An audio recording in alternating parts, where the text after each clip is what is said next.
ರಾಗದ ಬಾನಲಿ ಭಾವದ ಬಣ್ಣ ಕೇಳಿರಿ ಎಲ್ಲರೂ ಸವಿ ಸವಿ ಕಲರವ ಅನುದಿನ. ನೀವು ಕೇಳ್ತಾ ಇದ್ದೀರಾ 90.4 FM ರೇಡಿಯೋ ನಿನಾದ. ರೇಡಿಯೋ ನಿನಾದ,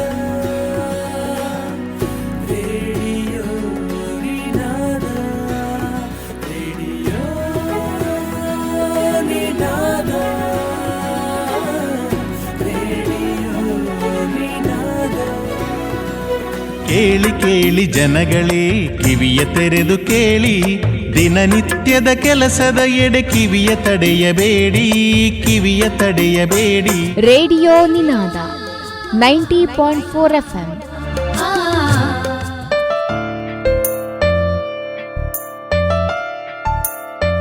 ಇದು ರೇಡಿಯೋ ನಿನಾದ 90.4 FM. ಈಗ ದ್ವಿತೀಯ PUC ವಿದ್ಯಾರ್ಥಿಗಳಿಗಾಗಿ ಪೂರ್ವ ಸಿದ್ಧತಾ ಸರಣಿ ಕಾರ್ಯಕ್ರಮ.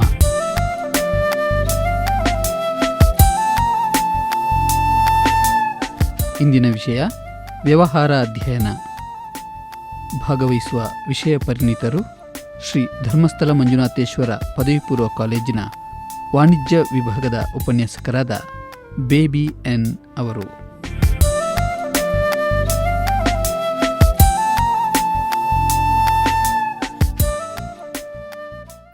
ಪ್ರಿಯ ವಿದ್ಯಾರ್ಥಿಗಳೇ, ಎಲ್ಲರಿಗೂ ನಮಸ್ಕಾರ.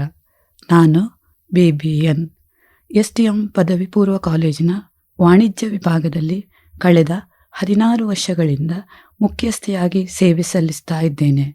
ಪ್ರಿಯ ವಿದ್ಯಾರ್ಥಿಗಳೇ, ಇವತ್ತು ವಾಣಿಜ್ಯ ವಿದ್ಯಾರ್ಥಿಗಳು ವ್ಯವಹಾರ ಅಧ್ಯಯನ ಪರೀಕ್ಷೆಯನ್ನು ಹೇಗೆ ಎದುರಿಸಬೇಕು ಎಂಬುದರ ಬಗ್ಗೆ ನಿಮಗೆ ಕೆಲವು ಮಾಹಿತಿ ಹಾಗೂ ಸಲಹೆಗಳನ್ನು ನೀಡಲಿದ್ದೇನೆ. ಮೊದಲಿಗೆ ತಾವು ಬ್ಲೂ ಪ್ರಿಂಟರ ಬಗ್ಗೆ ಸರಿಯಾದ ಮಾಹಿತಿ ಇರಬೇಕು. ಮೊದಲ chapter nature and significance of management. ಈ ಪಾಠದಲ್ಲಿ MCQನ 2 ಕ್ವಶನ್ಗಳು ಬರುತ್ತೆ. ಅದೇ ರೀತಿ 2 ಮಾರ್ಕಿನ 1 ಕ್ವಶನ್, ಹಾಗೆಯೇ 8 ಮಾರ್ಕಿನ 1 ಪ್ರಶ್ನೆ ಬರುತ್ತದೆ. ಟೋಟಲ್ ಆಗಿ ಈ ಚಾಪ್ಟರ್ನಲ್ಲಿ 12 ಮಾರ್ಕಿನ ಕ್ವಶನ್ಗಳು ಬರುತ್ತೆ. ಮುಂದಕ್ಕೆ 2ನೇ ಚಾಪ್ಟರ್ ಪ್ರಿನ್ಸಿಪಲ್ಸ್ ಆಫ್ ಮ್ಯಾನೇಜ್ಮೆಂಟು. ಈ ಚಾಪ್ಟರ್ನಲ್ಲಿ MCQ ಕ್ವಶನ್ಗಳು 2, 1 ಮಾರ್ಕಿನ 1 ಕ್ವಶನ್, 2 ಮಾರ್ಕಿನ 1 ಕ್ವಶನ್, ಅದೇ ರೀತಿ 4 ಮಾರ್ಕಿನ 1 ಕ್ವಶನ್ ಬರುತ್ತೆ. ಟೋಟಲ್ ಆಗಿ ಈ ಪಾಠಕ್ಕೆ 8 ಅಂಕಗಳನ್ನು ನಿಗದಿಪಡಿಸಲಾಗಿದೆ. ಮುಂದಕ್ಕೆ 3ನೇ ಅಧ್ಯಾಯ ಬಿಸಿನೆಸ್ ಎನ್ವೈರ್ಮೆಂಟ್. ಇದರಲ್ಲಿ MCQ 1 ಕ್ವಶನ್, 4 ಮಾರ್ಕಿನ 2 ಕ್ವಶನ್ಗಳು ಬರುತ್ತೆ. ಟೋಟಲ್ ಆಗಿ 9 ಮಾರ್ಕನ್ನು ಈ ಚಾಪ್ಟರ್ಗೆ ನಿಗದಿಪಡಿಸಲಾಗಿದೆ. 4ನೇ ಚಾಪ್ಟರ್ ಪ್ಲ್ಯಾನಿಂಗ್. ಇಲ್ಲಿ MCQಗಳು 2, 2 ಮಾರ್ಕಿನ 1 ಕ್ವಶನ್, 4 ಮಾರ್ಕಿನ 1 ಕ್ವಶನ್, ಒಟ್ಟು 8 ಮಾರ್ಕ್ಗಳನ್ನು ಈ ಚಾಪ್ಟರ್ಗಳಿಗೆ ನಿಗದಿಪಡಿಸಲಾಗಿದೆ. ವಿದ್ಯಾರ್ಥಿಗಳೇ, ಮುಂದಿನ ಚಾಪ್ಟರ್ ಯಾವುದಂತೇಳಿದರೆ ಆರ್ಗನೈಸಿಂಗ್. ಈ ಚಾಪ್ಟರಲ್ಲಿ MCQನ 2 ಕ್ವಶನ್ಗಳು, 2 ಮಾರ್ಕಿನ 1 ಕ್ವಶನ್ಗಳು, 8 ಮಾರ್ಕಿನ 1 ಕ್ವಶನ್ಗಳು, ಒಟ್ಟಾಗಿ 12 ಮಾರ್ಕ್ಗಳನ್ನು ಈ ಚಾಪ್ಟರ್ಗೆ ನಿಗದಿಪಡಿಸಲಾಗಿದೆ. ಮುಂದಿನ ಚಾಪ್ಟರ್ ಸ್ಟಾಫಿಂಗ್. ಇದರಲ್ಲಿ MCQ 2, 2 ಮಾರ್ಕಿನ 1 ಕ್ವಶನ್, 4 ಮಾರ್ಕಿನ 1 ಕ್ವಶನ್, 8 ಮಾರ್ಕಿನ 1 ಕ್ವಶನ್, ಒಟ್ಟಾಗಿ 16 ಮಾರ್ಕನ್ನು ಈ ಚಾಪ್ಟರ್ಗೆ ನಿಗದಿಪಡಿಸಲಾಗಿದೆ. ವಿದ್ಯಾರ್ಥಿಗಳೇ, ಮುಂದಿನ ಚಾಪ್ಟರ್ ಡೈರೆಕ್ಟಿಂಗ್ 7ನೇ ಚಾಪ್ಟರ್. ಇದರಲ್ಲಿ MCQಗೆ 2, 2 ಮಾರ್ಕಿನ 1 ಕ್ವಶನ್, 8 ಮಾರ್ಕಿನ 1, ಒಟ್ಟಾಗಿ 12 ಮಾರ್ಕನ್ನು ಈ ಚಾಪ್ಟರ್ಗೆ ಅಲಾಟ್ ಮಾಡಲಾಗಿದೆ. 8ನೇ ಚಾಪ್ಟರ್ ಕಂಟ್ರೋಲಿಂಗ್. ಇಲ್ಲಿ MCQ 1, 2 ಮಾರ್ಕಿನ 1, 4 ಮಾರ್ಕಿನ 1 ಚಾಪ್ಟರ್ 1 ಕ್ವಶನ್, ಅದೇ ರೀತಿ ಟೋಟಲ್ ಆಗಿ 7 ಮಾರ್ಕನ್ನು ಅಲಾಟ್ ಮಾಡಲಾಗಿದೆ. ಮುಂದಿನ ಅಧ್ಯಾಯ ಫಿನಾನ್ಷಿಯಲ್ ಮ್ಯಾನೇಜ್ಮೆಂಟ್. ಇಲ್ಲಿ MCQ 2, 2 ಮಾರ್ಕಿನ 1, 4 ಮಾರ್ಕಿನ 1 ಕ್ವಶನ್, ಒಟ್ಟಾಗಿ 8 ಮಾರ್ಕನ್ನು ಈ ಚಾಪ್ಟರ್ಗೆ ನಿಗದಿಪಡಿಸಲಾಗಿದೆ. 10ನೇ ಚಾಪ್ಟರ್ ಮಾರ್ಕೆಟಿಂಗ್. ಇಲ್ಲಿ MCQಗೆ 2 ಕ್ವಶನ್, 2 ಮಾರ್ಕಿನ 1, 4 ಮಾರ್ಕಿನ 2 ಕ್ವಶನ್, ಹಾಗೆಯೇ 8 ಮಾರ್ಕಿಗೆ 1, ಒಟ್ಟಾಗಿ 21 ಮಾರ್ಕ್ನ ಈ ಚಾಪ್ಟರ್ಗೆ ನಿಗದಿಪಡಿಸಲಾಗಿದೆ. 11ನೇ ಚಾಪ್ಟರ್ ಕನ್ಸ್ಯೂಮರ್ ಪ್ರೊಟೆಕ್ಷನ್. ಇಲ್ಲಿ MCQ 1, 2 ಮಾರ್ಕಿನ 1, 4 ಮಾರ್ಕಿನ 1, ಒಟ್ಟಾಗಿ 7 ಮಾರ್ಕ್ಸನ್ನು ಇಲ್ಲಿ ಅಲಾಟ್ ಮಾಡಲಾಗಿದೆ. ಆತ್ಮೀಯ ವಿದ್ಯಾರ್ಥಿಗಳೇ, ನೀವು ಗಮನಿಸದಿರಬಹುದು, ಈಗ ಮಾರ್ಕೆಟಿಂಗ್ ಚಾಪ್ಟರ್ 21 ಮಾರ್ಕಿಗಿದೆ, ಸ್ಟಾಫಿಂಗ್ ಚಾಪ್ಟರ್ 16 ಮಾರ್ಕಿಗಿದೆ, ಅದೇ ರೀತಿ ಮೊದಲ ಚಾಪ್ಟರ್ 12, ನೆಕ್ಸ್ಟ್ ಡೈರೆಕ್ಟಿಂಗ್ ಚಾಪ್ಟರ್ 12 ಮಾರ್ಕಿನದ್ದು. ಹಾಗಾಗಿ ನೀವು ಆದಷ್ಟು ಪ್ರಥಮ ಚಾಪ್ಟರಿಗೆ, ಅದೇ ರೀತಿ ಸ್ಟಾಫಿಂಗ್ ಚಾಪ್ಟರ್, ಮಾರ್ಕೆಟಿಂಗ್ ಚಾಪ್ಟರಿಗೆ ಬಹಳ ಪ್ರಾಮುಖ್ಯತೆಯನ್ನು ಕೊಡಬೇಕಾಗುತ್ತೆ. ಪ್ರಿಯ ವಿದ್ಯಾರ್ಥಿಗಳೇ, ನೆಕ್ಸ್ಟ್ ನೀವು ಕ್ವಶನ್ ಪೇಪರ್ ಪ್ಯಾಟರ್ನ್ ನಿಮಗೆ ಈಗಾಗಲೇ ನಿಮ್ಮ ಪ್ರಾಧ್ಯಾಪಕರುಗಳು ಹೇಳಿರ್ಬೋದು. ನೀವು ಟೋಟಲ್ ಆಗಿ 80 ಮಾರ್ಕ್ಸನ್ನು ಬರೀಬೇಕಾಗುತ್ತೆ. ಈ 80 ಮಾರ್ಕಿನ ಕ್ವಶನನ್ನು ಹೇಗೆ ಡಿವೈಡ್ ಮಾಡಿದೆ ಎನ್ನುವಂಥದ್ದು ಕೂಡ ನಿಮಗೆ ಗೊತ್ತಿರುತ್ತೆ. ಅದರಲ್ಲಿ ಪ್ರಥಮ ಭಾಗದಲ್ಲಿ ರೋಮನ್ ನಂಬರ್ 1, ಇದರಲ್ಲಿ ABCD ಅದನ್ನು ವಿಭಾಗ ಮಾಡಲಾಗಿದೆ. ಎಯಲ್ಲಿ 5 MCQಗಳಿವೆ, ಬಿ ವಿಭಾಗದಲ್ಲಿ ಫಿಲ್ಲಿಂಗ್ ದ ಬ್ಲ್ಯಾಂಕ್ಸ್ 5 ಮಾರ್ಕಿನದ್ದು, ಮ್ಯಾಚ್ ದ ಫಾಲೋವಿಂಗ್ 5 ಮಾರ್ಕ್, 1 ಮಾರ್ಕಿನ 5 ಕ್ವಶನ್ಗಳು. ಈ 1 ಮಾರ್ಕಿನ 5 ಕ್ವಶನ್ಗಳನ್ನು ಹೇಗೆ ಅಲಾಟ್ ಮಾಡಿದ್ದಾರೆ ಅಂತ ಹೇಳಿದರೆ ವಿದ್ಯಾರ್ಥಿಗಳೇ, ಒಂದು ಕ್ವಶನ್ ಟ್ರೂ ಆರ್ ಫಾಲ್ಸ್, ಸರಿ ಅಥವಾ ತಪ್ಪು, ಇನ್ನೊಂದು ಎಕ್ಸ್ಪಾಂಡ್ ಮಾಡಲಿಕ್ಕೆ ಕೊಡ್ತಾರೆ, ಇನ್ನು ಮೀನಿಂಗ್ ಕೊಡ್ಬೋದು, ಅದೇ ರೀತಿ ಫೀಚರ್ಸ್ ಕೊಡ್ಬೋದು. ಮುಂದಕ್ಕೆ ಅದರಲ್ಲಿ 2 ಮಾರ್ಕಿನಲ್ಲಿ 10 ಕ್ವಶನ್ಗಳನ್ನು ಕೊಡ್ತಾರೆ.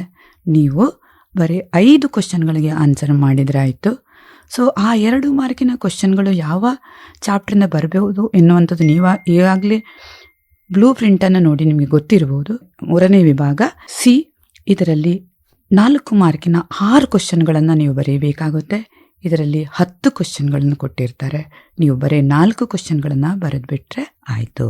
ಕೊನೆಯ ವಿಭಾಗ 8 ಮಾರ್ಕಿನದ್ದು, ನೀವು 3 ಕ್ವಶನ್ಗಳನ್ನು ಬರೀಬೇಕು, 5 ಕ್ವಶನ್ಗಳನ್ನು ಕೊಡ್ತಾರೆ. ಸೊ ಮುಂದೆ ವಿದ್ಯಾರ್ಥಿಗಳೇ, ಯಾವ ಚಾಪ್ಟರಿಗೆ ನಾವು ಪ್ರಾಮುಖ್ಯತೆ ಕೊಡಬೇಕು ಎನ್ನುವುದರ ಬಗ್ಗೆ ನಾನು ನಿಮಗೆ ಸಂಕ್ಷಿಪ್ತವಾಗಿ ಹೇಳ್ತೇನೆ. ಮೊದಲನೇ ಚಾಪ್ಟರಲ್ಲಿ 4 ಮಾರ್ಕಿನ ಯಾವುದೇ ಕ್ವಶನ್ಗಳು ಬರೋದಿಲ್ಲ. 8 ಮಾರ್ಕಿನ ಕ್ವಶನ್ಗೆ ನೀವು ಜಾಸ್ತಿ ಫೋಕಸ್ ಮಾಡಬೇಕಾಗುತ್ತೆ.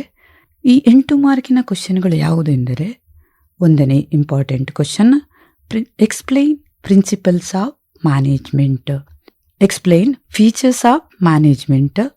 ಇನ್ನೊಂದು 2ನೇ question explain objectives of management. 3ನೇ question management is art or science.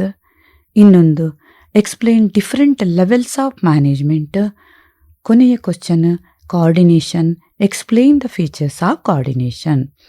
ಅದೇ ರೀತಿ 1 ಮಾರ್ಕಿಗೆ ಯಾವುದಕ್ಕೆ ಫೋಕಸ್ ಮಾಡಬೇಕು ಅಂತ ಹೇಳಿದರೆ, ನೀವು state the officers in different levels of management. ಉದಾಹರಣೆಗೆ ಟಾಪ್ ಲೆವೆಲಲ್ಲಿ ಯಾರಿದ್ದಾರೆ, ಮಿಡಲ್ ಲೆವೆಲಲ್ಲಿ ಯಾರಿದ್ದಾರೆ, ಲೋವರ್ ಲೆವೆಲಲ್ಲಿ ಯಾರಿದ್ದಾರೆ ಎಂಬುದು ನಿಮಗೆ ಸರಿಯಾಗಿ ಗೊತ್ತಿರಬೇಕು. 2ನೇ question state objectives of management. Organisation objective ಕೇಳ್ಬೋದು, ಇಕನಾಮಿಕ್ ಆಬ್ಜೆಕ್ಟ್ ಕೇಳ್ಬೋದು, ಸೋಷಿಯಲ್ ಆಬ್ಜೆಕ್ಟಿವ್ ಕೇಳ್ಬೋದು. ಇನ್ನೊಂದು management is art or science ಕೇಳ್ಬೋದು, ಅಥವಾ ಸ್ಟೇಟ್ 1 ಫಂಕ್ಷನ್ಸ್ ಆಫ್ ಮ್ಯಾನೇಜ್ಮೆಂಟ್ ಕೂಡ ಕೇಳ್ಬೋದು. ಹಾಗಾಗಿ ಮೊದಲನೇ ಚಾಪ್ಟರಿಗೆ ತುಂಬ ಇಂಪಾರ್ಟೆನ್ಸ್ ಕೊಡಬೇಕು ಪ್ರಿಯ ವಿದ್ಯಾರ್ಥಿಗಳೇ. 2ನೇ chapter nature principles of management. ಇಲ್ಲಿ 8 ಮಾರ್ಕಿನ ಯಾವುದೇ ಕ್ವಶನ್ಗಳು ಬರೋದಿಲ್ಲ, 4 ಮಾರ್ಕಿನ ಕ್ವಶನ್. ಸೊ ಆ 4 ಮಾರ್ಕಿನ ಕ್ವಶನ್ಗಳು ಯಾವುದಂತೇಳಿದ್ರೆ, explain scientific principles of management ಅಥವಾ ಜನರಲ್ ಪ್ರಿನ್ಸಿಪಲ್ಸ್ ಆಫ್ ಮ್ಯಾನೇಜ್ಮೆಂಟ್. ಈ 2 ಕ್ವಶನ್ಗಳಿಗೆ ನೀವು ತುಂಬ ಪ್ರಾಮುಖ್ಯತೆಯನ್ನು ಕೊಡಬೇಕು. ಅದೇ ರೀತಿ who is the father of general principles of management ಅಥವಾ who is the father of scientific management, ಇದಕ್ಕೂ ನೀವು ಜಾಸ್ತಿ ಮಹತ್ವವನ್ನು ಕೊಡಬೇಕಾಗುತ್ತೆ. ಪ್ರಿಯ ವಿದ್ಯಾರ್ಥಿಗಳೇ, ಮುಂದಿನ chapter business environment. So business ಎನ್ವೈರ್ಮೆಂಟಲ್ಲಿ ಈಗಾಗಲೇ ಹೇಳಿದಂತೆ 4 ಮಾರ್ಕಿನ 2 ಕ್ವಶನ್ಗಳು ಬರುತ್ತೆ. ಅವೆರಡು 4 ಕ್ವಶನ್ಗಳು ಯಾವುದೆಂದರೆ, 1ನೇ question features of business environment ಅಥವಾ ಇಂಪಾರ್ಟೆನ್ಸ್ ಆಫ್ ಬಿಸ್ನೆಸ್ ಎನ್ವೈರ್ಮೆಂಟ್. ಇನ್ನೊಂದು ಮೂರನೇ question elements of business environment. ಈ ಎಲಿಮೆಂಟ್ಸ್ ಆಫ್ ಬಿಸ್ನೆಸ್ ಎನ್ವೈರ್ಮೆಂಟಲ್ಲಿ ಹಾಟ್ ಕ್ವಶನ್ ಆಗಿ ಕೂಡ ಕೇಳ್ತಾರೆ. ಸೊ ಇಲ್ಲಿ 4 ಸ್ಟೇಟ್ಮೆಂಟ್ಗಳನ್ನು ಕೊಟ್ಟಿರ್ತಾರೆ. ಆ 4 ಸ್ಟೇಟ್ಮೆಂಟ್ಗಳು ಯಾವ ಎಲಿಮೆಂಟ್ಸನ್ನು ಹೈಲೈಟ್ ಮಾಡ್ತದೆ ಅನ್ನುವಂಥದ್ದನ್ನು ನೀವು ಐಡೆಂಟಿಫೈ ಮಾಡಿಬಿಟ್ರೆ ಆಯಿತು. ಉದಾಹರಣೆಗೆ ಇನ್ಕ್ರೀಸಿಂಗ್ ಇಂಟ್ರೆಸ್ಟ್ ರೇಟ್ ಅಥವಾ ಪ್ರೊಹಿಬಿಷನ್ ಆಫ್ ಪ್ಲಾಸ್ಟಿಕ್ ಬ್ಯಾಗ್ ಅನ್ನುವಂಥ ಒಂದು ಸೆಂಟೆನ್ಸ್ ಕೊಟ್ಟಿರ್ತಾರೆ. ಇದರಲ್ಲಿ ನೀವು ಯಾವುದು ಎನ್ನುವಂಥದ್ದನ್ನು ಐಡೆಂಟಿಫೈ ಮಾಡಬೇಕಾಗುತ್ತೆ. ಹಾಗಾಗಿ ವಿದ್ಯಾರ್ಥಿಗಳೇ, ಇಲ್ಲಿ 4 ಮಾರ್ಕಿನ 2 ಕ್ವಶನ್ಗಳು ಈ ಚಾಪ್ಟರಿಂದ ಬರುವ ಕಾರಣ ನೀವು ಆ ಚಾಪ್ಟರ್ನ ಬಿಡಬೇಡಿ, ಜಾಸ್ತಿ ಅದಕ್ಕೆ ಫೋಕಸ್ ಮಾಡಿ. 3ನೇ ಚಾಪ್ಟರ್ ಪ್ಲ್ಯಾನಿಂಗ್. ಈ ಚಾಪ್ಟರಿಂದ ಕೂಡ ನಿಮಗೆ 4 ಮಾರ್ಕಿನ ಕ್ವಶನ್ಗಳು ಬರುವಂಥದ್ದು. 8 ಮಾರ್ಕಿನ ಯಾವುದೇ ಪ್ರಶ್ನೆಗಳು ಬರೋದಿಲ್ಲ. 1ನೇ ಕ್ವಶನ್ 4 ಮಾರ್ಕಿಗೆ ಬರುವಂಥ ಅತಿ ಇಂಪಾರ್ಟೆಂಟ್ ಕ್ವಶನ್ ಅಂತ ಹೇಳಿದರೆ importance of planning, limitations of planning ಅಥವಾ ಪ್ಲ್ಯಾನಿಂಗ್ ಪ್ರೋಸೆಸ್ ಅಥವಾ ಟೈಪ್ಸ್ ಆಫ್ ಪ್ಲ್ಯಾನ್ಸ್. ಈ ಟೈಪ್ಸ್ ಆಫ್ ಪ್ಲ್ಯಾನ್ಸಲ್ಲಿ 1 ಮಾರ್ಕ್ ಕೂಡ ಕೇಳ್ಬೋದು. ಸ್ಟ್ಯಾಂಡಿಂಗ್ ಪ್ಲ್ಯಾನ್ ಅಂತ ಹೇಳಿದ್ರೆ ಏನು, ಸಿಂಗಲ್ ಯೂಸ್ ಪ್ಲ್ಯಾನ್ ಏನು ಎನ್ನುವಂಥದ್ದು ನಿಮಗೆ ಕರೆಕ್ಟಾಗಿ ಗೊತ್ತಿರಬೇಕಾಗುತ್ತೆ. ಪ್ರಿಯ ವಿದ್ಯಾರ್ಥಿಗಳೇ, ನೆಕ್ಸ್ಟ್ ಚಾಪ್ಟರ್ ಯಾವುದಂತ ಹೇಳಿದರೆ ಆರ್ಗನೈಸಿಂಗ್ ಚಾಪ್ಟರ್. ಸೊ ಇಲ್ಲಿ 8 ಮಾರ್ಕಿನ ಕ್ವಶನ್ಗಳು ನಿಮಗೆ ತುಂಬ ಇಂಪಾರ್ಟೆಂಟ್ ಆಗಿರುತ್ತೆ. ಆ 8 ಮಾರ್ಕಿನ ಕ್ವಶನ್ಗಳು ಯಾವುದೇ ಅಂತ ಹೇಳಿದರೆ, what is organising, explain the importance of organising ಕೇಳ್ಬೋದು. ಅದೇ ರೀತಿ ಸ್ಟ್ರಕ್ಚರ್, ಫಂಕ್ಷನಲ್ ಸ್ಟ್ರಕ್ಚರ್ ಮತ್ತು ಡಿವಿಷನಲ್ ಸ್ಟ್ರಕ್ಚರ್. ಈ ಫಂಕ್ಷನಲ್ ಸ್ಟ್ರಕ್ಚರ್ ಅಂತ ಹೇಳಿದರೆ ಏನು, ಡಿವಿಷನ್ ಸ್ಟ್ರಕ್ಚರ್ ಏನು ಅನ್ನುವಂಥದ್ದು ನಿಮಗೆ ಸರಿಯಾಗಿ ಗೊತ್ತಿರಬೇಕು. ಬೇರೆ ಬೇರೆ ಪ್ರಾಡಕ್ಟನ್ನು ಅವರು ಮ್ಯಾನುಫ್ಯಾಕ್ಚರ್ ಮಾಡ್ತಾರೆ ಅಂತ ಹೇಳಿದ್ರೆ ಯಾವ ಟೈಪಿನ ಸ್ಟ್ರಕ್ಚರ್ ಅನ್ನುವಂಥದ್ದನ್ನು ಕೇಳ್ಬೋದು. ದೊಡ್ಡ ಬಿಸ್ನೆಸ್ ಆದರೆ ಅವರು ಯಾವ ಸ್ಟ್ರಕ್ಚರನ್ನು ಅಪ್ಲೈ ಮಾಡ್ಕೋಬೋದು ಅನ್ನುವಂಥದ್ದನ್ನು ಕೇಳ್ಬೋದು. ಫಂಕ್ಷನಲ್ ಸ್ಟ್ರಕ್ಚರ್ ಮತ್ತು ಡಿವಿಷನಲ್ ಸ್ಟ್ರಕ್ಚರರ ವ್ಯತ್ಯಾಸಗಳನ್ನು ಕೂಡ ಕೇಳ್ಬೋದು ವಿದ್ಯಾರ್ಥಿಗಳೇ. ಅದೇ ರೀತಿ ಅಲ್ಲಿ ಆರ್ಗನೈಸಿಂಗ್ ಅಂತ ಇದೆ. Formal organisation, informal organising. Formal ಆರ್ಗನೈಸೇಷನ್ನ ಬೆನಿಫಿಟ್ ಅಥವಾ ಮೆರಿಟ್ಸ್, ಡಿಮೆರಿಟ್ಸನ್ನು ಕೇಳ್ಬೋದು. ಇನ್ಫಾರ್ಮಲ್ ಆರ್ಗನೈಸೇಷನ್ನ ಮೆರಿಟ್, ಡಿಮೆರಿಟ್ ಕೇಳ್ಬೋದು. ಅದೇ ರೀತಿ difference between formal organisation, informal organisation ಕೂಡ ಕೇಳ್ಬೋದು. ಈ ಚಾಪ್ಟ್ರಿಂದ ನಿಮಗೆ 4 ಮಾರ್ಕಿನ ಕ್ವಶನ್ಗಳು ಬರೋದಿಲ್ಲ. ಅದೇ ರೀತಿ ಸ್ಟೆಪ್ಸ್ ಇನ್ ಆರ್ಗನೈಸಿಂಗ್ ಪ್ರೋಸೆಸ್ ಕೂಡ ಕೇಳಬಹುದು. ಪ್ರಿಯ ವಿದ್ಯಾರ್ಥಿಗಳೇ, ಮುಂದಿನ ಚಾಪ್ಟರ್ ಸ್ಟಾಫಿಂಗ್. ಈ ಸ್ಟಾಫಿಂಗ್ ಚಾಪ್ಟರ್ ತುಂಬಾ ಇಂಪಾರ್ಟೆಂಟ್. ಇಲ್ಲಿ 8 ಮಾರ್ಕಿನ ಕ್ವಶನ್ಗೆ ಫೋಕಸ್ ಮಾಡಬೇಕಾಗುತ್ತೆ. 1ನೇ ಕ್ವಶನ್ ಯಾವುದಂತ ಹೇಳಿದರೆ explain selection process, explain staffing process. ಅದೇ ರೀತಿ explain different types of training methods. ಇಲ್ಲಿ ಆನ್ ದ ಜಾಬ್ ಮೆಥಡು ಇದೆ, ಆಫ್ ದ ಜಾಬ್ ಇದೆ. 4 ಮಾರ್ಕ್ ಇದ್ದು ಆನ್ ದ ಕೇಳ್ಬೋದು ಅಥವಾ 4 ಮಾರ್ಕ್ ಆಫ್ ದ ಕೂಡ ಕೇಳಬಹುದು. ಅದೇ ರೀತಿ ಸಿಲೆಕ್ಷನ್ ಟೆಸ್ಟ್ ಕೇಳ್ಬೋದು. ಅದೇ ರೀತಿ 4 ಮಾರ್ಕಿಗೆ ಸಿಲೆಕ್ಷನ್ ಟೆಸ್ಟನ್ನು ಕೇಳ್ಬೋದು. ಅದೇ ರೀತಿ ಸೋರ್ಸಸ್ ಆಫ್ ರಿಕ್ರೂಟ್ಮೆಂಟ್ ಅಲ್ಲಿ 4 ಮಾರ್ಕ್ಸಿಗೂ ಕೂಡ ಕೇಳಬಹುದು. ಅಥವಾ ಎಕ್ಸ್ಪ್ಲೈನ್, ಅದು ಬ್ರೀಫ್ ಆಗಿ ಅನ್ನುವಂಥದ್ದನ್ನು, ಸೋರ್ಸಸ್ ಆಫ್ ರಿಕ್ರೂಟ್ಮೆಂಟ್ ಬ್ರೀಫ್ಲಿ ಅನ್ನುವಂಥದ್ದನ್ನು 8 ಮಾರ್ಕಿಗೂ ಕೂಡ ಕೇಳಬಹುದು. ಪ್ರಿಯ ವಿದ್ಯಾರ್ಥಿಗಳೇ, ಮುಂದಿನ ಚಾಪ್ಟರ್ ಡೈರೆಕ್ಟಿಂಗ್. ಈ ಡೈರೆಕ್ಟಿಂಗಲ್ಲಿ ಮೊದಲ ನಿಮಗೆ question state elements of directing ಕೇಳ್ಬೋದು. ಅಲ್ಲಿ ಬೇರೆ ಬೇರೆ ಎಲಿಮೆಂಟ್ಗಳಿವೆ.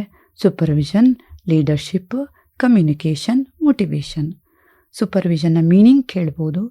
ಮೋಟಿವೇಶನಲ್ಲಿ ಮೋಟಿವೇಶನ್ ಮೀನಿಂಗ್ ಕೇಳ್ಬೋದು. ಅದೇ ರೀತಿ ಮೋಟಿವ್ ಅಂದರೆ ಏನು ಅಂತ 1 ಮಾರ್ಕ್ ಕೇಳ್ಬೋದು. ಅಥವಾ ಮೋಟಿವೇಶನ್ ಅಂತ ಕೂಡ ಕೇಳ್ಬೋದು. ಮೋಟಿವೇಶನಲ್ಲಿ ಮೋಟಿವೇಶನ್ ಥಿಯರಿ ಎನ್ನುವಂಥದ್ದಿದೆ.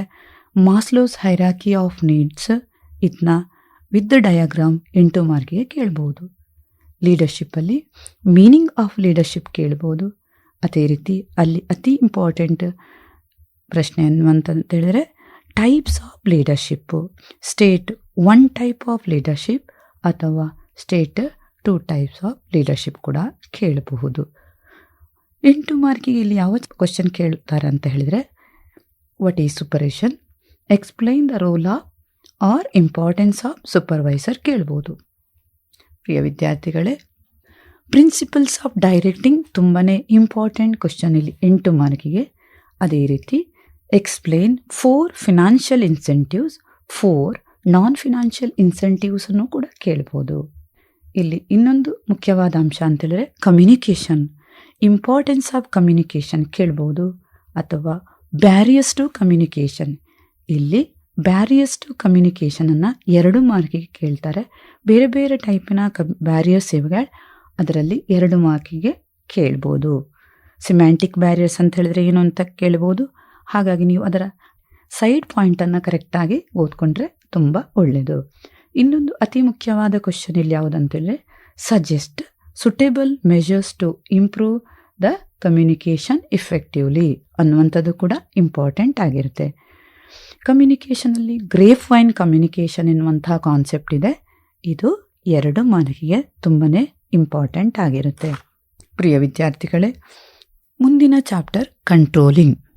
ಕಂಟ್ರೋಲಿಂಗ್ ಚಾಪ್ಟರ್ಲಿ 4 ಮಾರ್ಕಿನ ಒಂದು ಕ್ವಶನ್ ಬರುತ್ತದೆ. ಅದೇನಂತ ಹೇಳಿದ್ರೆ ಲಿಮಿಟೇಷನ್ಸ್ ಆಫ್ ಕಂಟ್ರೋಲಿಂಗ್ ತುಂಬ ಇಂಪಾರ್ಟೆಂಟ್. ಅದೇ ರೀತಿ ಸ್ಟೆಪ್ಸ್ ಇನ್ ಕಂಟ್ರೋಲಿಂಗ್ ಪ್ರೋಸೆಸ್ ಕೂಡ ಅತಿ ಇಂಪಾರ್ಟೆಂಟ್ ಆಗಿರುತ್ತೆ. ಸೊ ಹಾಗಾಗಿ ಕಂಟ್ರೋಲಿಂಗ್ ಪ್ರೋಸೆಸ್ಸನ್ನು ನೀವು ಸರಿಯಾಗಿ ಗಮನವಿಟ್ಟು ಓದ್ಕೊಂಡ್ರೆ ತುಂಬಾ ಒಳ್ಳೆಯದು. 2 ಮಾರ್ಕಿಗೆ ಅಥವಾ 1 ಮಾರ್ಕಿಗೆ ವಾಟ್ ಈಸ್ ಕಂಟ್ರೋಲಿಂಗ್ ಕೇಳಬಹುದು. ಪ್ರಿಯ ವಿದ್ಯಾರ್ಥಿಗಳೇ, ಮುಂದಿನ ಚಾಪ್ಟರ್ ಫೈನಾನ್ಷಿಯಲ್ ಮ್ಯಾನೇಜ್ಮೆಂಟ್. ಈ ಚಾಪ್ಟರ್ನಲ್ಲಿ ಬಿಸ್ನೆಸ್ ಫೈನಾನ್ಸ್ ಅಂತ ಹೇಳಿದ್ರೆ ಏನು ಎನ್ನುವಂಥದ್ದು ನಿಮಗೆ 1 ಮಾರ್ಕ್ಸ್ಗೂ ಕೇಳ್ಬೋದು. ಅದೇ ರೀತಿ ಫೈನಾನ್ಸ್ ಮ್ಯಾನೇಜ್ಮೆಂಟ್ ಅಂತ ಹೇಳಿದ್ರೆ ಏನು ಅನ್ನುವಂಥದ್ದು ಕೇಳ್ಬೋದು. ಅದೇ ರೀತಿ basic objective of finance management ಕೇಳ್ಬೋದು. ಫಿನಾನ್ಷಿಯಲ್ ಪ್ಲಾನಿಂಗ್ನ ಟ್ವಿನ್ ಅಬ್ಜೆಕ್ಟಿವ್ ಕೂಡ ತುಂಬಾ ಇಂಪಾರ್ಟೆಂಟ್ 2 ಮಾರ್ಕಿಗೆ. ಅದೇ ರೀತಿ ಫೈನಾನ್ಸಿಂಗ್ ಡಿಸಿಷನ್, 3 ಟೈಪಿನ ಫೈನಾನ್ಸಿಂಗ್ ಡಿಸಿಷನ್ಸ್ ಇದೆ, ಅದು ಅತಿ ಇಂಪಾರ್ಟೆಂಟ್. ಅದೇ ರೀತಿ ಅದರಲ್ಲಿ ಹಾಟ್ ಕ್ವಶನ್ ಕೂಡ ಕೇಳ್ಬೋದು. ಒಂದು ಬಿಸ್ನೆಸ್ ಅವರ ಬ್ರ್ಯಾಂಚನ್ನು ಎಕ್ಸ್ಪಾಂಡ್ ಮಾಡಿದಾಗ ಯಾವ ಡಿಸಿಷನ್ ಅನ್ನುವಂಥದ್ದನ್ನ ಐಡೆಂಟಿಫೈ ಮಾಡಲಿಕ್ಕಿರ್ಬೋದು, ಅಥವಾ ಅವರು 2 ಲಕ್ಷ ಅಥವಾ 2 crore ಹಣವನ್ನು ರೈಸ್ ಮಾಡ್ತಾರಂತ ಸ್ಟೇಟ್ಮೆಂಟ್ ಕೊಟ್ಟು ಯಾವ ಡಿಸಿಷನ್ ಅನ್ನುವಂಥ ಐಡೆಂಟಿಫೈ ಮಾಡಿ ಅಂತ ಕೇಳ್ಬೋದು. ಆ 3 ಡಿಸಿಷನ್ಗಳು ಕೂಡ ಇಂಪಾರ್ಟೆಂಟ್ ಆಗಿರುತ್ತೆ. ಅದೇ ರೀತಿ ಆ 3 ಡಿಸಿಷನ್ಗಳಲ್ಲಿ ಕೂಡ ಇನ್ವೆಸ್ಟ್ಮೆಂಟ್ ಡಿಸಿಷನ್ ಇರ್ಬೋದು, ಅಥವಾ ಡಿವಿಡೆಂಡ್ ಡಿಸಿಷನ್ ಇರ್ಬೋದು, ಫಿನಾನ್ಸಿಂಗ್ ಡಿಸಿಷನ್ ಇರ್ಬೋದು. What are the factors affecting these 3 types of decision ಕೂಡ ಕೇಳ್ಬೋದು. ಪ್ರಿಯ ವಿದ್ಯಾರ್ಥಿಗಳೇ, ಅದರಲ್ಲಿ ಮುಂದಕ್ಕೆ ಬರುವ ಅತಿ ಇಂಪಾರ್ಟೆಂಟ್ ಕ್ವಶನ್ ಅಂತ ಹೇಳಿದ್ರೆ types of capitals required to the ಬಿಸ್ನೆಸ್ಗೆ 2 ಟೈಪಿನ ಕ್ಯಾಪಿಟಲ್ ತುಂಬ ಅತಿ ಅಗತ್ಯ. ಒಂದನೇದು ಫಿಕ್ಸೆಡ್ ಕ್ಯಾಪಿಟಲ್, 2ನೇದು ವರ್ಕಿಂಗ್ ಕ್ಯಾಪಿಟಲ್. ಫಿಕ್ಸೆಡ್ ಕ್ಯಾಪಿಟಲ್ ಅಂತ ಹೇಳಿದ್ರೆ ಏನು ಅನ್ನುವಂಥದ್ದು ನಿಮಗೆ ಗೊತ್ತಿರ್ಬೋದು. ಯಾವುದರಲ್ಲಿ ಫಿಕ್ಸೆಡ್ ಅಸೆಟಲ್ಲಿ ಇನ್ವೆಸ್ಟ್ ಮಾಡಿದರೆ ಅಥವಾ ಪರ್ಚೇಸ್ ಮಾಡಿದರೆ ಅದಕ್ಕೆ ಫಿಕ್ಸೆಡ್ ಕ್ಯಾಪಿಟಲ್ ಅಂತ, ಆ ಹಣವನ್ನು ಫಿಕ್ಸೆಡ್ ಕ್ಯಾಪಿಟಲ್ ಅಂತ ಹೇಳ್ತೇವೆ. ಅದೇ ರೀತಿ ಯಾವ ಫ್ಯಾಕ್ಟರ್ಗಳೆಲ್ಲ ಫಿಕ್ಸೆಡ್ ಕ್ಯಾಪಿಟಲ್ಗೆ ಎಫೆಕ್ಟ್ ಆಗುತ್ತೆ, ವರ್ಕಿಂಗ್ ಕ್ಯಾಪಿಟಲ್ಗೆ ಎಫೆಕ್ಟ್ ಆಗುತ್ತೆ ಎನ್ನುವಂಥದ್ದು ಕೇಳ್ತಾರೆ. ಇದೆರಡೂ ಕ್ವಶನ್ಗಳು ಕೂಡ 4 ಮಾರ್ಕಿಗೆ ತುಂಬಾ ಇಂಪಾರ್ಟೆಂಟ್ ಕ್ವಶನ್ ಆಗಿರುತ್ತೆ. ಪ್ರಿಯ ವಿದ್ಯಾರ್ಥಿಗಳೇ, ಮುಂದಿನ ಚಾಪ್ಟರ್ ಮಾರ್ಕೆಟಿಂಗ್. ತುಂಬಾ ದೊಡ್ಡ ಚಾಪ್ಟರ್, ಇವಾಗಲೇ ಹೇಳಿದ್ದೇವೆ 21 ಮಾರ್ಕನ್ನಿದೆ. ಸೊ 2 ಮಾರ್ಕಿಗೆ ಇಲ್ಲಿ ಯಾವುದೆಲ್ಲ ಬರುತ್ತೆ ಅನ್ನುವಂಥದ್ದು ಮಾರ್ಕೆಟಿಂಗ್ ಮೀನಿಂಗ್ ಕೇಳ್ಬೋದು, ಮಾರ್ಕೆಟಿಂಗ್ ಮ್ಯಾನೇಜ್ಮೆಂಟ್ ಕೇಳ್ಬೋದು, ಅದೇ ರೀತಿ ಮಾರ್ಕೆಟಿಂಗ್ ಫಿಲಾಸಫಿ 1 ಮಾರ್ಕಿದು ಕೇಳ್ಬೋದು, ಗ್ರೇಡಿಂಗ್ ಮೀನಿಂಗ್ ಕೇಳ್ಬೋದು, ಬೇರೆ ಬೇರೆ ಟೈಪ್ಸ್ ಆಫ್ ಗೂಡ್ಸ್, ಕನ್ಸ್ಯೂಮರ್ ಗೂಡ್ಸ್ಗೆ ಎಕ್ಸಾಂಪಲ್ ಕೊಡಿ, ಇಂಡಸ್ಟ್ರಿಯಲ್ ಗೂಡ್ಸ್ಗೆ ಎಕ್ಸಾಂಪಲ್ ಕೊಡಿ, ಅಥವಾ ಅದರ ಫೀಚರ್ಸ್ ಕೂಡ ಕೇಳ್ಬೋದು. ಇಲ್ಲಿ 8 ಮಾರ್ಕಿಗೆ ಬರುವ ತುಂಬಾ ಇಂಪಾರ್ಟೆಂಟ್ ಕ್ವಶನ್ ಅಂತ ಹೇಳಿದರೆ ಎಕ್ಸ್ಪ್ಲೈನ್ ಬ್ರೀಫ್ಲಿ ಮಾರ್ಕೆಟಿಂಗ್ ಫಂಕ್ಷನ್ಸ್. ಇಲ್ಲಿ ನೀವು 8 ಫಂಕ್ಷನನ್ನು ಕೂಡ ಎಕ್ಸ್ಪ್ಲೈನ್ ಮಾಡಬೇಕಾಗುತ್ತೆ. ಇನ್ನೊಂದು ಮುಖ್ಯವಾದ ಪ್ರಶ್ನೆ ಅಂತ ಹೇಳಿದರೆ ಪ್ರೈಸಿಂಗ್ ಡಿಸಿಷನ್ಸ್. ಡೈರೆಕ್ಟಾಗಿ ಕೂಡ ಕೇಳ್ಬೋದು, ಅಥವಾ ಹಾಟ್ ಕ್ವಶನ್ ಆಗಿ ಒಂದು ಸೆಂಟೆನ್ಸ್ ಕೊಟ್ಟು ಹಾಟ್ ಕ್ವಶನ್ ಆಗಿ ಕೂಡ ಕೇಳ್ಬೋದು. What are the factors affecting pricing decision ಅಂತ ಕೇಳ್ಬೋದು. ಅದೇ ರೀತಿ ಮೆರಿಟ್ಸ್ ಡಿಮೆರಿಟ್ಸ್ ಆಫ್ ಅಡ್ವರ್ಟೈಸಿಂಗ್ ಕೂಡ ಕೇಳ್ಬೋದು. ಮುಂದಿನ important question differences between advertising and personal selling. ಈ ಚಾಪ್ಟರ್ಲಿ 4 ಮಾರ್ಕಿಗೆ ಬರುವ ಕ್ವಶನ್ಗಳಂತೇಳಿದರೆ ಒಂದನೇ question, explain marketing mix are different elements in marketing mix. ಅದೇ ರೀತಿ ಬ್ರ್ಯಾಂಡ್ ನೇಮ್ ಫೀಚರ್ಗಳನ್ನು ಕೇಳಬಹುದು. ಆಬ್ಜೆಕ್ಟಿವ್ಸ್ ಅಗೇನ್ಸ್ಟ್ ಅಡ್ವರ್ಟೈಸಿಂಗ್ ಕೂಡ ಕೇಳಬಹುದು. ಪ್ರಿಯ ವಿದ್ಯಾರ್ಥಿಗಳೇ, ಕೊನೆಯ chapter consumer protection. So consumer protection chapter ಅಲ್ಲಿ 4 ಮಾರ್ಕಿನ ಕ್ವಶನ್ಗಳು ಮಾತ್ರ ಬರುವಂಥದ್ದು. ಇಲ್ಲಿ ಒಂದನೇ ಕ್ವಶನ್ 1 ಮಾರ್ಕಿಗೆ ಬರುವಂಥದ್ದು ಕನ್ಸ್ಯೂಮರ್ ಪ್ರೊಟೆಕ್ಷನ್ ಆ್ಯಕ್ಟ್. ಇದು ಇವಾಗಲೇ ಚೇಂಜಸ್ ಆಗಿದೆ, 2019 ಅಂತ ನೀವು ಬರೀಬೇಕಾಗುತ್ತೆ. ಅದೇ ರೀತಿ ಕನ್ಸ್ಯೂಮರ್ ಪ್ರೊಟೆಕ್ಷನ್ 1 ಮಾರ್ಕಿಗೆ ಇಂಪಾರ್ಟೆಂಟ್ ಆಗಿರುತ್ತೆ. ರೆಸ್ಪಾನ್ಸಿಬಿಲಿಟಿ ಆಫ್ ಸಬ್ ಕನ್ಸ್ಯೂಮರ್ 2 ಮಾರ್ಕಿಗೂ ಕೇಳ್ಬೋದು. ಅದೇ ರೀತಿ 4 ಮಾರ್ಕಿಗೂ ಕೂಡ ಕೇಳ್ಬೋದು. ಇನ್ನು ಅತಿ ಮುಖ್ಯವಾದ ಕ್ವಶನ್ ಅಂತ ಹೇಳಿದರೆ ಇಲ್ಲಿ consumer rights. Consumer rights 4 consumer ರೈಟ್ಸನ್ನು ನೀವು ಬ್ರೀಫ್ ಆಗಿ ಎಕ್ಸ್ಪ್ಲೈನ್ ಮಾಡಬೇಕಾಗುತ್ತೆ. ಇದು 4 ಮಾರ್ಕಿಗೆ ಬರುವಂಥ ಕ್ವಶನ್. ಅದೇ ರೀತಿ ನೆಕ್ಸ್ಟ್ ಅದರಲ್ಲಿ ಬರುವಂತಹ ಕ್ವಶನ್ ರೆಡ್ರೆಸಲ್ ಏಜೆನ್ಸೀಸ್. 3 ರೆಡ್ರೆಸಲ್ ಏಜೆನ್ಸೀಸ್ಗಳಿರುತ್ತೆ: district forum, state commission, national commission. ಈ 3ರಲ್ಲಿ ಕೂಡ ಆ ಲಿಮಿಟ್ ನಿಮಗೆ ಸರಿಯಾಗಿ ಗೊತ್ತಿರಬೇಕು. ಡಿಸ್ಟ್ರಿಕ್ಟ್ ಕಮಿಷನ್ ಎಲ್ಲಿ ಸಿಚುವೇಟ್ ಆಗಿರುತ್ತೆ, ಅದರ ಲಿಮಿಟ್ ಎಷ್ಟು, ಅದೇ ರೀತಿ ಸ್ಟೇಟ್ ಕಮಿಷನ್ ಇದ್ದು ಲಿಮಿಟ್ ಎಷ್ಟು, ನ್ಯಾಷನಲ್ ಕಮಿಷನ್ ಇದ್ದು ಲಿಮಿಟ್ ಎಷ್ಟು ಎನ್ನುವುದರ ಬಗ್ಗೆ ನಿಮಗೆ ಸರಿಯಾಗಿ ಮಾಹಿತಿ ಇರಬೇಕು. ಪ್ರಿಯ ವಿದ್ಯಾರ್ಥಿಗಳೇ, ಈಗ ನಾವು ಕ್ವಶನ್ ಪೇಪರ್ ಪ್ಯಾಟರ್ನು ಆಯಿತು, ಇಂಪಾರ್ಟೆಂಟ್ ಕ್ವಶನ್ಗಳು ಯಾವುದು ಬರುತ್ತೆ ಎನ್ನುವಂಥದ್ದನ್ನು ಕೂಡ ಹೇಳಿದ್ದೇವೆ. ಸೊ ಹಾಗಾಗಿ ಬಿಸ್ನೆಸ್ ಎನ್ವೈರ್ಮೆಂಟಲ್ಲಿ ಒಂದು ಹಾಟ್ ಕ್ವಶನ್ ಇಂಪಾರ್ಟೆಂಟ್ ಆಗಿರುತ್ತೆ, ಹೈಲೈಟ್ ಮಾಡಿದ್ದೇವೆ. ಅದೇ ರೀತಿ ಫೈನಾನ್ಷಿಯಲ್ ಮ್ಯಾನೇಜ್ಮೆಂಟಲ್ಲಿ ಕೂಡ ಹಾಟ್ ಕ್ವಶನ್ಗಳು ಬರ್ಬೋದು. ಸೊ ಮುಂದಕ್ಕೆ ನೀವು ಹೇಗೆ ತಯಾರಿ ಮಾಡಿಕೊಳ್ಬೇಕು ಅನ್ನೋದರ ಬಗ್ಗೆ ಮಾಹಿತಿ ಕೊಡ್ತೇನೆ. ಮೊದಲನೇದಾಗಿ ಎಸ್ಸೆ ಟೈಪ್ ಕ್ವಶನ್ ಬರೀಬೇಕು ಅಂತ ಆದರೆ ಸರಿಯಾಗಿ ನೆನಪಿಟ್ಕೊಳ್ಬೇಕಂತಾರೆ ಪಾಯಿಂಟ್ಸ್ ಬುಕ್ಕನ್ನು ಮಾಡಿಕೊಂಡು ಪ್ರತಿ ಕ್ವಶನ್ನ ಪಾಯಿಂಟ್ಸನ್ನು, ಸೈಡ್ ಪಾಯಿಂಟ್ಸನ್ನು ಬರೆದಿಟ್ಕೊಳ್ಳಿ. ಉದಾಹರಣೆಗೆ ಮೊದಲನೇ ಚಾಪ್ಟ್ರಲ್ಲಿ ಬರುವಂಥದ್ದು features of management. What are the features of management ಎನ್ನುವುದನ್ನು ಪ್ರತಿಯೊಂದನ್ನು ಕೂಡ ಬುಕ್ಕಲ್ಲಿ ಪಾಯಿಂಟ್ ಬೈ ಪಾಯಿಂಟ್ ನಂಬರ್ 1, 2, 3 ಅಂತ ಬರೆದು ಎಲ್ಲ ಪಾಯಿಂಟ್ಗಳನ್ನು ಬರೆದಿಟ್ಕೊಳ್ಳಿ. ಸಾಧ್ಯವಾದರೆ ಆ ಪಾಯಿಂಟ್ಗಳನ್ನು ಡಯಾಗ್ರಾಮಲ್ಲಿ ಪ್ರೆಸೆಂಟ್ ಮಾಡಲಿಕ್ಕೆ ನೋಡಿ. ಅದೇ ರೀತಿ ಸ್ಟಾಫಿಂಗ್ ಪ್ರೋಸೆಸ್ ಇರ್ಬೋದು, ಸಿಲೆಕ್ಷನ್ ಪ್ರೋಸೆಸ್ ಇರ್ಬೋದು. ನೆಕ್ಸ್ಟ್ ನೀವು ಹೇಗೆ ಪ್ರೆಸೆಂಟೇಷನ್ ಮಾಡಬೇಕು ಅನ್ನುವಂಥದ್ದು. ಸೊ ಆದಷ್ಟು ನೀಟಾಗಿ ಪ್ರೆಸೆಂಟೇಷನ್ ಮಾಡಿ. ಇವಾಗಲೇ ಕ್ವಶನ್ ಪೇಪರಲ್ಲಿ A part, B part, C part ಎನ್ನುವಂಥದ್ದಿದೆ. ಕ್ವಶನ್ ಪೇಪರ್ ನೋಡಿಕೊಂಡು ಯಾವುದು ಕ್ವಶನ್ಗಳು ಸರಿಯಾಗಿ ಗೊತ್ತಿದೆ ಅನ್ನೋದನ್ನು ಮೊದಲಾಗಿ ಬರೆದು ಬಿಡಿ. MCQ ಬರೆಯುವಾಗ ಒಮ್ಮೆ ಕಟ್ ಮಾಡಿ ಬರೀಲಿಕ್ಕೆ ಹೋಗಿ, ಆದಷ್ಟು ಸರಿಯಾದ ಉತ್ತರವನ್ನು ಬರೆಯಲು ಪ್ರಯತ್ನ ಮಾಡಿ. ಎಸ್ಸೆ ಟೈಪ್ ಕ್ವಶನ್ ಬರೆಯುವಂಥ ಟೈಮಲ್ಲಿ ಮೊದಲಾಗಿ ಉದಾಹರಣೆಗೆ ಎಕ್ಸ್ಪ್ಲೈನ್ ಮಾರ್ಕೆಟಿಂಗ್ ಫಂಕ್ಷನ್, ಮೊದಲಾಗಿ ಮಾರ್ಕೆಟಿಂಗ್ ಮೀನಿಂಗ್ ಬರೀರಿ. ಆನಂತರ ಮಾರ್ಕೆಟಿಂಗ್ ಫಂಕ್ಷನ್ ಪಾಯಿಂಟ್ಸನ್ನು ಬರೆದು ಸರಿ ಪ್ರತಿ ಸೈಡ್ ಪಾಯಿಂಟಿಗೂ ಕೂಡ ಅಂಡರ್ಲೈನನ್ನು ಹಾಕ್ಕೊಂಡು ಮಾಡುವಂಥದ್ದು ಅತಿ ಅಗತ್ಯ. ಟೈಮ್ ಹೇಗೆ ನೀವು ಅಲಾಟ್ ಮಾಡಬೇಕು ಅನ್ನೋದ್ರ ಬಗ್ಗೆ ಸ್ವಲ್ಪ ಮಾಹಿತಿಯನ್ನು ಕೊಡ್ತೇನೆ.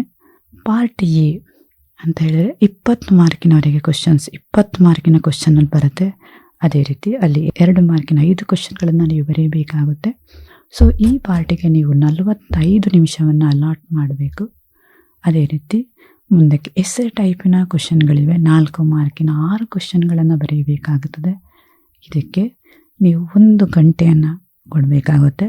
ಕೊನೆಯ ವಿಭಾಗ 8 ಮಾರ್ಕಿದ್ದು, ಇದಕ್ಕೂ 1 ಗಂಟೆ ಕೊಡಿ. ನಿಮಗೆ ಟೋಟಲ್ ಆಗಿ 2 ಗಂಟೆ 45 ನಿಮಿಷವನ್ನು ಕೊಟ್ಟಿರ್ತಾರೆ. ಇದನ್ನು ಸರಿಯಾಗಿ ಅಲಾಟ್ಮೆಂಟ್ ಮಾಡಿ ಬರೀರಿ. ನಿಮಗೆ 15 ನಿಮಿಷ ಕ್ವಶನ್ ಪೇಪರ್ ಓದಲಿಕ್ಕೆ ಟೈಮ್ ಇರುತ್ತೆ. ಪರೀಕ್ಷೆಯ ಹಿಂದಿನ ದಿನ ನೀವು ಏನು ಮಾಡಬೇಕು ಅಂತ ಹೇಳಿದರೆ, ಹಾಲ್ ಟಿಕೆಟ್, ಎಕ್ಸಾಮ್ಗೆ ಬೇಕಾಗಿರುವಂಥ ಕ್ಯಾಲ್ಕುಲೇಟರ್ ಇರ್ಬೋದು ಅಥವಾ ಐಡಿಯನ್ನು ನಿಮ್ಮ ಬ್ಯಾಗ್ನಲ್ಲಿ ಹಿಂದಿನ ದಿನವೇ ತುಂಬಿಸಿಟ್ಕೊಳ್ಳಿ. ಮರುದಿನ ಬೆಳಿಗ್ಗೆ ಇನ್ನೊಮ್ಮೆ ಎಲ್ಲವೂ ಇದೆ ಅಂತ ಖಾತ್ರಿಪಡಿಸಿಕೊಳ್ಳಿ. ಎಕ್ಸಾಮ್ ಹಾಲಿಗೆ ಹೋಗಬೇಕಾದ್ರೆ ಟೈಮಿನ ಮೊದಲೇ, ಅರ್ಧ ಗಂಟೆಯ ಮೊದಲೇ ಆ ಎಕ್ಸಾಮ್ಗೆ ಹಾಜರಾಗಬೇಕು. ಕೊನೆಯ ಗಳಿಗೆಯಲ್ಲಿ ಗಡಿಬಿಡಿ ಮಾಡಿಕೊಳ್ಬಾರದು. ಎಕ್ಸಾಮ್ ಹಾಲಲ್ಲಿ ಕ್ವಶನ್ ಪೇಪರ್ ಕೊಟ್ಟ ಕೂಡಲೇ ಒಮ್ಮೆ ಕೂಲಂಕುಷವಾಗಿ ಎಲ್ಲ ಪ್ರಶ್ನೆಗಳನ್ನು ಸರಿಯಾಗಿ ಓದಿ ಎಲ್ಲವೂ ಗೊತ್ತಿದೆ ಅನ್ನುವಂಥದ್ದನ್ನು ಮನದಟ್ಟು ಮಾಡಿಕೊಳ್ಳಿ. ನೆಕ್ಸ್ಟ್ ಸರಿಯಾಗಿ ಉತ್ತರವನ್ನು ಬರೆದುಕೊಂಡು ಬರೀರಿ. ಅದೇ ರೀತಿ ಕೊನೆಗೆ ಬೆಲ್ಲ ಆಗುವಾಗ ಮತ್ತೊಮ್ಮೆ ಎಲ್ಲ ಪ್ರಶ್ನೆಗಳಿಗೂ ಸರಿಯಾಗಿ ಉತ್ತರಿಸಿದ್ದೇವನ ಅಥವಾ ಎಲ್ಲ ಪ್ರಶ್ನೆಗಳನ್ನು ಸರಿಯಾಗಿ ಬರೆದಿದ್ದೇವ, ಆ ಕ್ವಶನ್ ನಂಬರ್ ಕೂಡ ಸರಿಯಾಗಿ ಬರೀರಿ. ಅಷ್ಟು ಮಾಡಿ ಎಕ್ಸಾಮ್ ಹಾಲ್ನ ಹೊರಗೆ ಬಂದ ಮೇಲೆ ಆ ದಿನದ ಕ್ವಶನನ್ನು ಡಿಸ್ಕಸ್ ಮಾಡಲಿಕ್ಕೆ ಹೋಗಬೇಡಿ, ಮುಂದಿನ ಎಕ್ಸಾಮ್ಗೆ ತಯಾರು ಮಾಡಿ. ಪ್ರಿಯ ವಿದ್ಯಾರ್ಥಿಗಳೇ, ಮುಂಬರುವ ವ್ಯವಹಾರ ಅಧ್ಯಯನ ಪರೀಕ್ಷೆಯನ್ನು ಚೆನ್ನಾಗಿ ಬರೀರಿ. All the best.